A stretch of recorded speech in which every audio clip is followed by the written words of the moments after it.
안녕하세요. 첼브레입니다. 아마 오를 듯 하다가 또 내리는데 폭락은 안 하고 그래서 폭락을 기다리시는 분들도 아마 있을 거고 지금 홀딩을 하면서 진정한 상승장이 오기를 기다리시는 분들 아마 이렇게 두 개의 측면으로 아마 갈려서 있을 거고 인플루언서들은 이제 폭락을 주장하시는 분들 같은 경우는 아마 조금만 폭락해도 과대 해석해서 이제 뭐 15,000달러까지 떨어질 거야 아마 이렇게 말씀하시는 분들도 아마 있을 거고 지금 근데 여기 요 부분 있죠? 요 부분. 요것만 보면은 아마 향후 장세를 아마 그러니까 지금 현재는 비트코인은 3만 달러 기준에서 옆으로 지금 밀고 있는 상황이고 이 와중에 어저께 이제 솔라나가 도드라지게 좀 많이 상승을 했었잖아요. 근데 아니나 다를까 이 FTX 관련해서 대박 호재 뉴스가 나왔어요. 엄청난 대박 호재 뉴스가 나왔습니다. 폭락장을 일으켰던 게 사실은 FTX 파산 사건이었잖아요. 근데 FTX에 관련해서 아니나 다를까 호재 뉴스가 나왔어요. 그래서 FTT 토큰도 아마 제가 알기로 좀 많이 상승을 한 걸로 알고 있는데 거기다가 이더리움 샤펠라 상하이 업그레이드가 이제 지금 현재 이제 진행되고 있고 그 와중에 오를락 말랑 하지만 결정적으로 이제 뭐 저는 단기적으로는 불안감이 있지만 잘 될 거라고 저는 우상향이 하반기로 갈수록 될 거라 생각하는데 이 와중에 이클이 아무 상관도 없다라고 이제 사람들이 보통 대중들이 생각하는 이클이 예? 찔끔 오르긴 했어요. 예, 폭락한 거에 대비해서 찔끔 오르긴 했지만 중요한 시사점이 있다는 거죠. 여기에 물음표를 던져 보시면 이 아무 관계도 없는 것 같지만 지금 현재 공중파 미디어나 일반적으로 이제 투자하고 계시는 분들이 모르는 사실 이면에 숨겨진 진실도 사실 있거든요. 예. 자, 그렇기 때문에 이제 올라가는 거라고 이제 전 생각을 하고 그리고 어저께 이제 제가 채굴 하시는 분들이 이더리움 클래식 채굴 하려고 E9 프로에 관해서 조금 집중을 많이 하고 있다라고 제가 말씀을 드렸던 것 같아요. 그게 또 기정사실이고 자, 여기 월가 투자은행 뭐 3분의 2 미 최종금리가 5에서 5.25 전망해서 뭐 지금 현재 어저께인가 CPI가 아마 발표가 됐을 거예요. CPI가 미온적으로 최근 감소를 했습니다. 예, 어쨌건 금리가 0, 예, 그냥 동결을 하든 아니면 동결을 하든 0.25% 인상하든 저는 이게 의미 없다라고 저는 생각하거든요. 이미 이거는 뭐 정해져 있는 사실인 것 같고 이것도 사실 엄청난 호재 뉴스라고 이제 저희 이제 결정적으로 생각을 하는데 사람에 따라서 이제 관점이 다 다르죠. 건보료 책정 때 코인 자산도 반영, 법 개정 추진, 뭐 이런 얘기. 이게 어떻게 보시나요? 여러분들은 이 뉴스가 나온 걸 그래서 지금 정부에서 이거를 추진하려는 걸 어떤 관점으로 보시나요? 결국엔 제도권 수용의 하나의 일환이라고 이제 전 생각을 하거든요. 그래서 이제 뭐 구체적인 사항이 나와요. 여기 응? 지역 가입자의 건보료 책정 시 재산 정보가 필요한데 가상자산이 재산 은닉의 수단이 되고 있다. 건강보험공단이 가상자산에 넣어둔 재산까지 볼 수 있어야 보험료 부과의 공정성이 높아질 것. 이 얘기. 그럼 예를 들어서 금이라고 한번 쳐봐요. 물리적인. 금은 사람들이 어디다 땅속에 파묻거나 숨겨놓을 수가 있잖아요. 이거를 국가에서 통제가 가능한가요? 근데 비트코인은 거래소가 됐건 아니면 개인 지갑에 있어도 결국에는 컴퓨터나 어딘가에 꽂으면 그게 연결이 되는 순간 그게 전부 다 공개가 됩니다. 어차피 트래블률은 전 세계가 공조해서 움직이기 때문에 자, 이렇게 금과 같이 물리적인 금과 같이 숨기지 못해요. 이 얘기는 자산으로서 공식적으로 인정을 한 거예요. 한편으로는 통제라는 단어를 앞에다 붙일 수 있지만 통제 단어 이면에는 사실은 자산으로서 인정을 공식적으로 한다.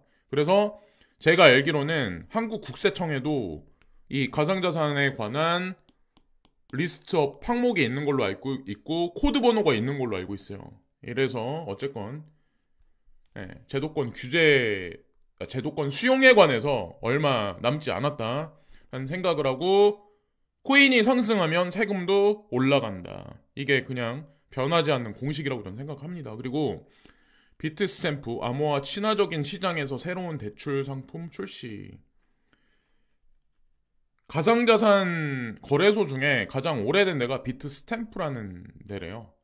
그리고 이미 검증이 된 곳이죠. 여기도 코인베이스와 같이 비트스탬프 같은 경우는. 근데 대출 상품이다. 그럼 이거 커스터디 얘기하는 것 같은데. SEC에서는 커스터디하는 거를 증권법 위반이라고 계속 주장을 하고 있었는데 비트스탬프는 여기에 이런 얘기가 나와요. 유럽 시장과 홍콩, 아랍에미레이트에서 새로운 대출 서비스를 발표합니다. 그러니까 여기 뭐 북미라는 얘기는 없어요. 북미는 미국을 비롯한 캐나다 뭐 이런 지역을 이제 우린 보통 북미라고 얘기를 하죠. 근데 유럽 시장과 홍콩, 아랍에미레이트에서 이걸 실시한다. 근데 여기 통용돼서 대표적으로 들어가는 코인들이 비트코인, 이더리움, 이거는 당연한 거고. 자, 그리고 서클사의 USDT, 그리고 테더사의 USDT, 그리고 XRP, 아직 소송이 결론이 나지 않은 상황인데 비트스탬프는 XRP 랜딩 서비스를 지원합니다. 그리고 BCH, 체인링크, 라이트코인, AP, 자, 몇 개 되지 않는 코인들 다 검증이 끝난 코인이다라는 생각을 하거든요. 자, 뭐 소송의 승소와 패소와 상관없이 어쨌건 여기 나와 있는 코인들, 여기 나와 있는 코인들이 허접하다라고 이제 보실 분 있겠지만 제가 생각했을 땐 세력들한테 이미 간택받은 대표적인 코인들이라고 저는 이제 생각을 해요. 자, AP 코인은 빼고 나머지는 뭐. 자, 그래서 프랑스, 아일랜드, 이탈리아, 스페인 등 특정 유럽 국가와 홍콩, 아랍에미레이트에서만 사용할 수 있다. 영국이나 미국에서는 사용할 수 없습니다. 여기서 미국과 중국의 크립토 시장에 관한 관점을 우리가 한편으로 알 수가 있어요. 비트스탬프가 왜 그러한 결정을 할 수밖에 없었는지. 그리고 여기에 이제 어저께 이 맥락을 같이 하는 내용인데 바이낸스 그러니까 여러분들이 이제 혹간에는 이제 좀 이거를 좀 오류로 이제 생각하시는 분들이 있어요. 바이낸스 인터내셔널과 바이낸스 US는 별개입니다. 바이낸스 US는 말 그대로 미국 내에 상주하고 있는 시민들을 위해서 운영되는 거고 거기에 국한되게 이제 운영되는 거죠. 근데 여기 딜리스트, 디지털 에셋, 토큰, 그래서 트론이 나와 있어요. 그래서 아마 트론과 BTT를 투자하고 계시는 분들이 불안감이 엄청 쌓이시겠지만 이것은 뭐 걱정할 필요가 없습니다. 아마 어저께 이제 트윗을 저스틴 선이 올린 걸로 알고 있어요. 얼마 안 돼. 하루에 거래액이 $900인가? 100개 안 돼. 라고 이제 언급을 해서 실제로 이제 여기 거래량을 보시면 전 세계 거의 대부분의 거래소에 다양한 페어로 있어요. 바이낸스 같은 경우는 USDT, BUSD, USDT, 비트코인, 그리고 BNB, 이더, TRY, 유로화 해가지고 이게 엄청나게 페어가 많이 돼 있잖아요. 그리고 많은 거래가 거의 대부분 바이낸스에서 이루어지고 있어요. 바이낸스 인터내셔널에서 US가 아니라. 그래서 이거를 오해하시면 안 되고 그냥 직진하시면 돼요. 그리고 지금 트론이 압력을 받고 있는데 오히려 그거를 더 저는 호재라고 생각을 하거든요. 표면상 보면은 아닌 것 같은데 오히려 뭐 증권법에 위배돼서 어쩌고저쩌고 해서 이제 그럴 것 같은데 사실은 그게 아닐 가능성이 높기 때문에 그냥 전진하시면 됩니다. 트론 투자자들은. 그리고 페이코인 해외 영업 이어갈 것, 거래소 존속 불가능, 결정 부당. 이 어떤 생각을 하시는지. 이미 이것도 얘기 다 끝난 것 같아요. 어저께도 제가 지나가는 김에 말씀을 드렸던 것 같고 오늘의 이제 가장 중요한 핵심 뉴스가 이것입니다. 코인데스크인데 FTX 변호사 크립토 이슈 여기 FTX가 다시 재오픈할 가능성이 있어. 근데 재오픈하는 시점이 코인텔레그래프에는 2024년 2분기라고 나와 있고 코인데스크에서는 그냥 올해 2분기라고 얘기를 해요. 2분기. 그래서 이게 어떤 게 진실인지 모르겠지만 어쨌건 다시 재오픈할 가능성이 높아진 건 기정사실입니다. 코인데스크에서 중심에다 두고 이 얘기를 했기 때문에 그래서 뭐 긍정적인 뉴스라고 저는 이제 평가를 하고 개인적으로 그래서 이러한 사건이 벌어지면서 FTT 토큰 있죠. FTT 거래소 토큰 이게 급작스럽게 좀 급등을 했어요. 좀 많이 상승을 했다라고 하더라고요. 자, 그런 일이 있었고 새로운 프라이버시 뭐 블록체인 남다가 지캐시에 대한 최초의 차폐 에어드랍. 그래서 지캐시 가지고 계신 분들 같은 경우는 아마 이 남다 토큰을 에어드랍을 받을 거예요. 한 개씩. 그래서 바이낸스에서 공지가 나올지 어떻게 될지는 모르겠지만 코인데스크에서 단독으로 공개를 한 겁니다. 이거는 왜냐면 코인데스크는 어떤 지캐시 재단과 어떤 관계에 있는지 여러분들 아마 아실 거예요. DCG의 포트폴리오에도 그러니까 DCG의 자회사인 그레이스케일 자산운용사의 포트폴리오에도 지캐시는 들어가 있는 코인 대표적인 익명성 코인이기 때문에 근데 어쨌건 이런 일이 있었다. 여기 그래서 지캐시 홀딩자들한테 남다 스테이킹 토큰의 에어드랍을 제안했다. 코인데스크와 독점 공유된 릴리즈에서 밝혔습니다. 그러니까 다른 언론사에 오픈된 내용은 아니죠. 그리고 아르헨티나 국가증권위원회 비트코인 선물 승인. 요즘 보면 오히려 선진국들보다는 개발도상국, 신흥국 위주로 가상자산에 오픈하는 경향이 상당히 강해요. 개발도상국이나 신흥국들이. 자, 그러면 이들이 기존에는 달러라는 기축통화를 중심에다 두고 무역거래에 사용을 했는데 왜 아르헨티나라든가 중국을 위시해서 러시아라든가 사우디아라비아 뭐 이런 국가들 나이지리아라든가 이런 국가들이 왜 이런 행태를 보일까?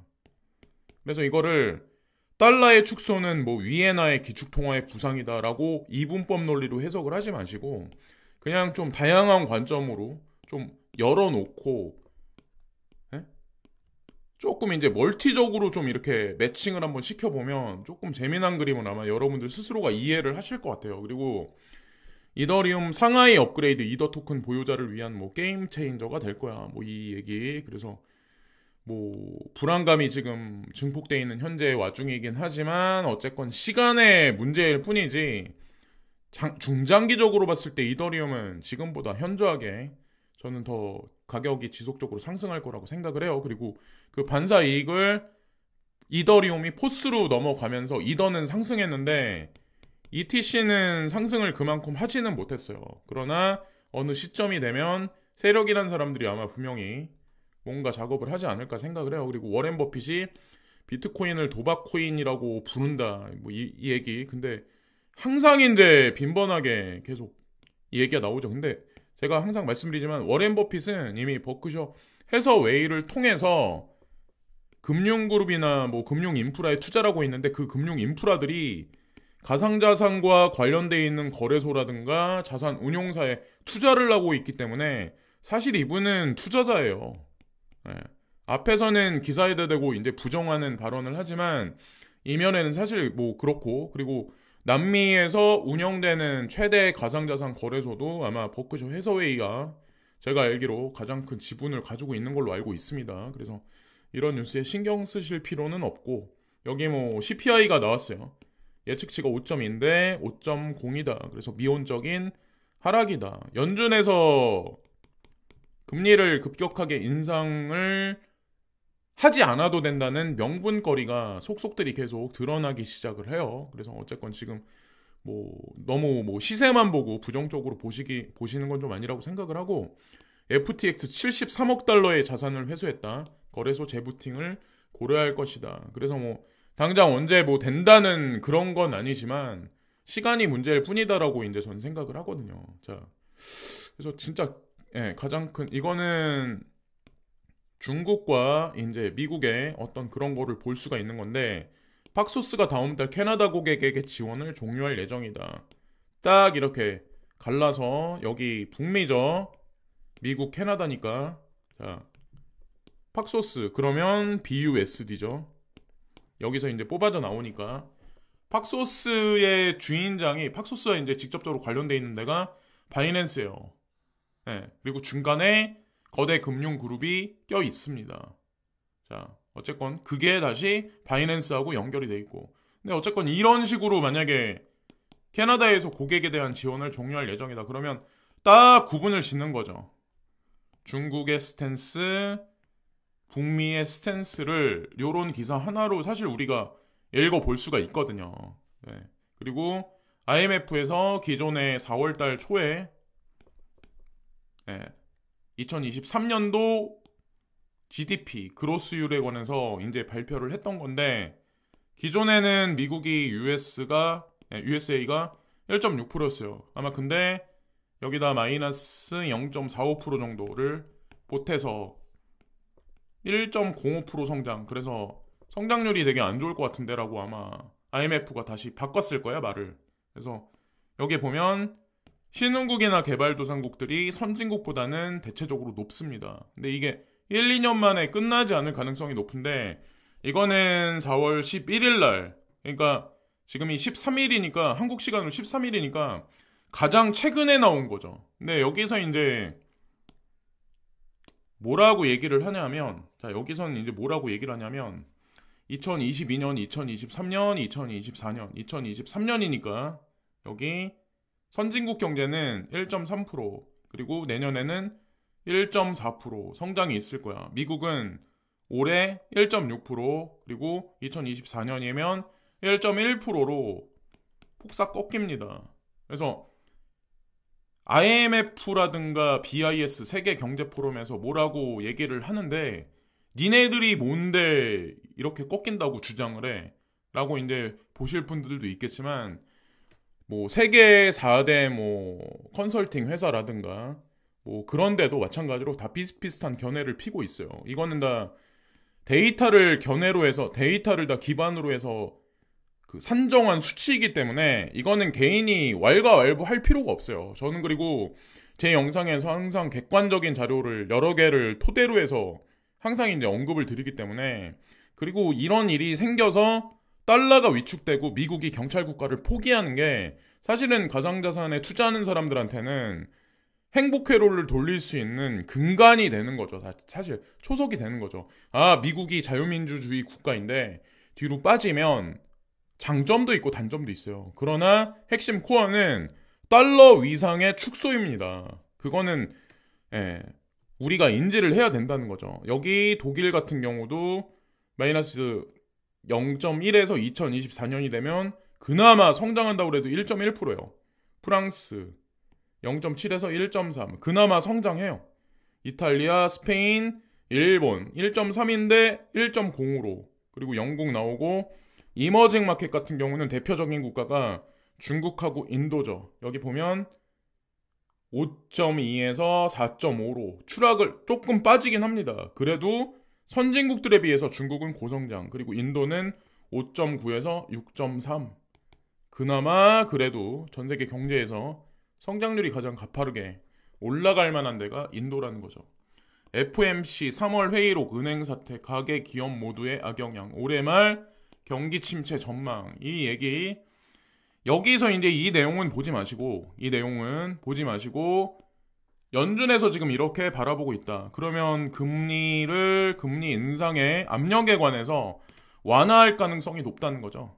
하반기로 갈수록 그런 스탠스를 이번 회의록을 통해서 우리가 넌지시 볼 수가 있고, 자넷 옐런은 IMF 성장 둔화 경고에 글로벌 미국 경제 모두 경고. 여기 보면 IMF 성장 둔화 경고를 외치고 있는데 자넷 옐런은 오히려 미국 경제는 경고할 거야, 글로벌 경제도 경고할 거야 라는 얘기를 하고 있죠. IMF가 거짓말을 하고 있는 건지 자넷 옐런 의장이 거짓말을 하고 있는 건지, 자, 둘 중에 하나는 지금 거짓말을 하고 있는 거예요.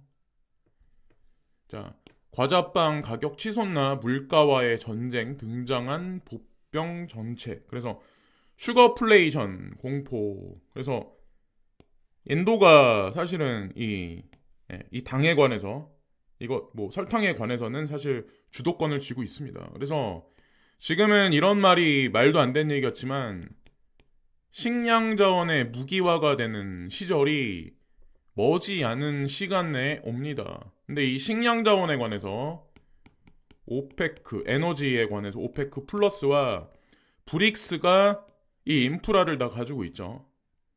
예.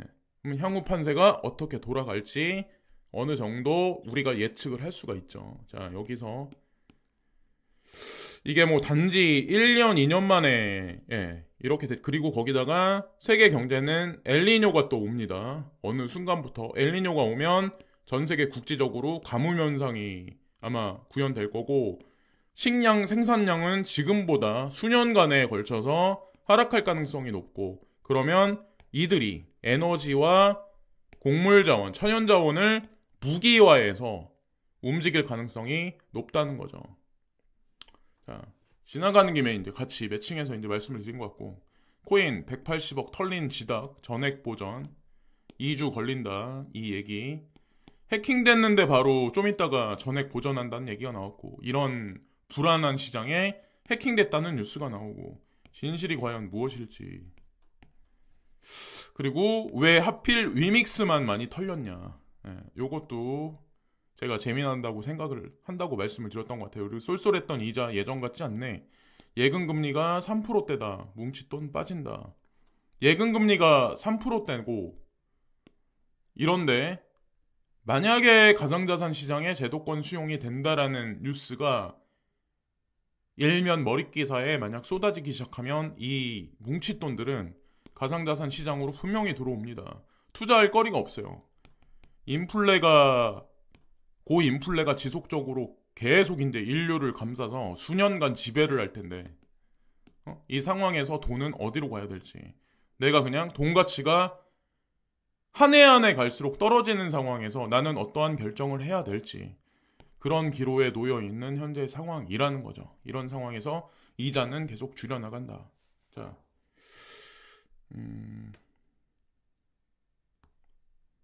자, 여기까지 말씀드리면서 오늘 방송을 마치겠습니다. 자, 오늘도 시청해주신 많은 분들께 깊이 감사를 드리고, 막 불안한 시장이긴 하지만, 지금 현재 몇몇 개 특정 알트코인들이 지지를 하고 있고, 나머지 알트코인들도, 일정 기간이 지나면 비트코인의 도미넌스가 살짝 꺾이면서 알트코인 미니 불장이 오지 않을까. 저희 이제 개인적으로 그런 생각을 하고 있어요. 그러나, 금리의 명확성이 완전히 나오기 전까지는 일정 순간에 박스권 장세가 계속해서 유지되지 않을까라는 생각을 합니다. 자, 오늘도 시청해주신 많은 분들께 깊이 감사를 드리고 오늘 하루도 좋은 하루 되세요. 감사합니다.